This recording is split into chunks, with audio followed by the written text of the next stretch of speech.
After that last video about plotting on SAS 10K drives, there were a lot of comments ranging from "that's impossible" to "prove it with a time lapse." I'm going to show you here that it is actually possible to plot on SAS 10K drives in 11-ish hours. But I'm also going to address another comment that I saw a lot of, which was, "Oh yeah, sure, that's great, but the amount of power that those drives are going to consume is going to make you bankrupt." I actually measured the amount of electricity each drive used for the 10K and the 15K drives. And today I'm going to address that along with a quick Q&A to help answer some of the common questions I've been seeing in the comments. Let's start with this one first. Do you need an SSD for the operating system for Chia? The answer to this one's no. You actually would probably be better served by using any of your SSDs for plotting or what's called temporary space. I see this pop up quite a bit, and there's really two types of drives that you want for Chia. There's the drives that you want to plot on, and generally you want something somewhat faster. A lot of people use NVMe drives, but I've shown in my previous video that you can find here that you can use SAS 10K or 15K drives. The other type of storage is long-term storage. You can think of it like cold storage, big 6, 8, 10, or 14 or 16 terabyte hard drives. The reason that you want these is this is where your plots go after you're done plotting them. So each K32 plot is roughly 101-ish gigabytes. So basically, after it's done plotting, you need to put this plot somewhere. And the more plots you have, the better your chances are of actually winning Chia. Which brings us to the next point, which I've seen a lot in our Discord, which, by the way, we have a Discord, so I encourage you to join it. I've gotten a lot of questions about whether or not we have a Discord channel.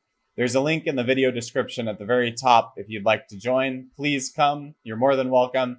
I'm hoping to build a community of friendly people that are willing to help each other out and answer questions. But the question is, do you need SSDs or spinning disks for Chia? And the answer to that is you kind of need both.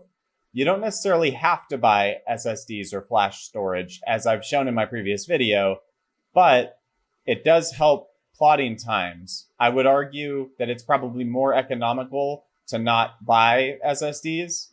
That said, it's a little more challenging to connect a bunch of SAS 10K drives. So this next question is really interesting, and I've gotten it a lot, and I kind of brushed over some details in the last video in regards to how to actually connect a whole bunch of 10K SAS drives, which is how do you actually connect the SFF 8482 cables to your computer, desktop, or server, whatever it is you're using? And the answer to that really is you can use these cards. These are LSI HBA. And if you use these cards, you'll need a cable to connect them. On one end, you have an SFF 8088 cable. This actually plugs into the slot on the card, which I've shown in my previous video, and I encourage you guys to watch it. And then on the other end, you've got a breakout of SATA connections. So you can actually see there's 4 here. And this is what you use to connect the hard drives. And you might be asking, well, how do you connect the hard drives if, for instance, they're SAS? And this is obviously a SATA connection. Well, you can use these cables to connect SATA drives. If you use an HBA that supports SAS hard drives, you can actually use one of these adapters, if you'd like, that converts SAS to SATA. And these adapters actually just plug right in to the drive itself. And then you have SATA pinouts. And since your HBA that you bought, which is compatible with SAS drives, I wouldn't try to do this on a SATA connection on a motherboard. But if your HBA supports SAS drives, you can actually take the adapter, plug in the SATA cable to the connector, and now you have a SAS drive connected to an HBA via a adapter. Another question I see quite frequently is, how do you connect the power from your power supply? And the answer to that is you can use these SATA breakout cables. I wouldn't use more than one on a power supply cable. I've gotten away with using multiple per single SATA cable from a power supply, but don't daisy chain these together. That is a bad idea. You will cause some problems if you do that. And to address the second part of that question, can you connect these drives to the T5810 or Dell Precision power supply? The answer to that is you could use some breakout cables, but ultimately you're going to be limited by the actual power connectors that the Precision has. So my advice is to do something external. I actually have a video where I walk you through 3D printing an external hard drive enclosure. I've got a couple of options on our Thingiverse site. If you haven't watched the video, there's a link in the video description. You should really check it out. The video walks you through how to 3D print the enclosure, what cables you need. It even has an adapter to put a power supply on it. The next question I want to address is how is this a green cryptocurrency if it's destroying SSDs? The problem with that is there are a lot of SSDs you can buy that won't simply die after 30 days of plotting on them, like Der Bauer's video might have you believe. There are enterprise-grade SSDs that have many, many petabytes of available spare that you can plot against for potentially years and years and not have to worry about killing. There's also a video I made where I walk you through the plotting times of plotting on 10K SAS drives that cost about $10 each. These drives don't have endurance issues. You're not going to write to them to the point where they die, for instance. So I'd highly recommend giving that a watch and probably doing some of your own research when it comes to killing SSDs and Chia not being a green cryptocurrency. The next question I see quite frequently is, can you use external hard drives? And the answer to that's absolutely. For storing plots, you can and should probably use external hard drives unless you want to connect many, many hard drives. The next question I want to go over is this one, which is the last few videos have given so many options that it's been confusing. And I totally understand that. I'm sorry if I threw out a whole bunch of different options. I think I kind of recognized that some of the stuff would sell out. So I was trying to provide more options for people to be able to find hardware. In my very next video, I'm actually going to be sharing a hardware reseller who has really good prices on the Dell Precisions. So if you subscribe, you won't miss out to that. And I'm actually considering buying a 6th rig myself because the prices are so low with this reseller. So stay tuned. I'll try to make the next video more clear as far as which options to buy. And hopefully that's helpful. The next question is, do you get a single coin or do you get more than one coin when you solve a block?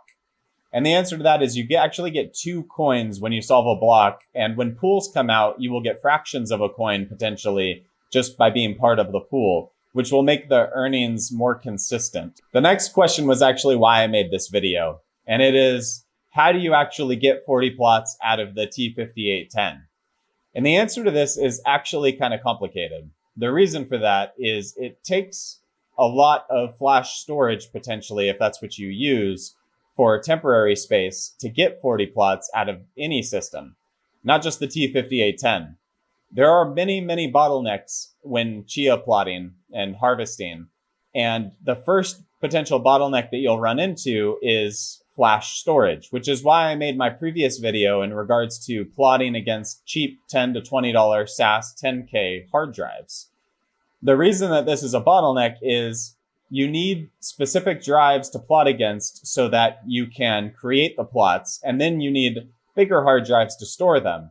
So it's not just the T5810. Any machine that you plot on is going to require a decent amount of temporary space, whether it be NVMe drives, U.2 enterprise SAS SSDs, or if you buy 10K SAS drives, it's going to require a decent amount of it to generate the plots to then store on bigger hard drives.